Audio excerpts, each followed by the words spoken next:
धेरै वर्षपछि आएको हेर्नुहोस् यो हाम्रो साइली माइली होटेल दिदीको चाहिँ यो साबरको हेक्स निप्पल पनि भाँचेको रहेछ, यो एलिफेन्ट पनि भाँचेको रहेछ, वाल मिक्सचरको टाउकै भाँचेको रहेछ।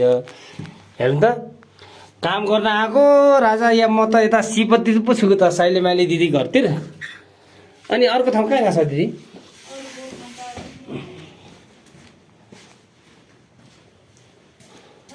यो प्लम्बर चाहिँ मैले काम गरेको यो पहिला, यो धारा चाहिँ ठिक छ है।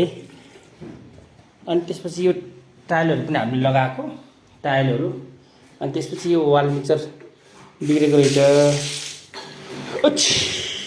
धन्य मलाई नि रुजायो दिदी। यो वाल मिक्सचर त फुटेछ अनि त माथितिर पनि ट्याङ्कीमा नि केही बनाउनु छ यहाँभित्र?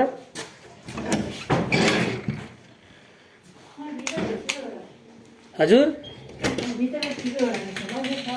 धारा यो लिक रहेछ, पानी ठिक छ। यो वाल मिक्सचर हो, यो धारा एकदम ठिक छ। यो राम्रो रहेछ यो फिटिङ। अनि साली दिदी के माइल दिदी जेठ दिदी हो नि तपाईँ? यो चाहिँ फुटेछ दिदी है, यो फुटेछ। यो र दुईवटा वाल मिक्सचर फेर्नु पर्ने भयो। ल माथि गेर्बलहरू ट्याङ्कीमा ठिक छ ल। अब यति त हो नि होइन?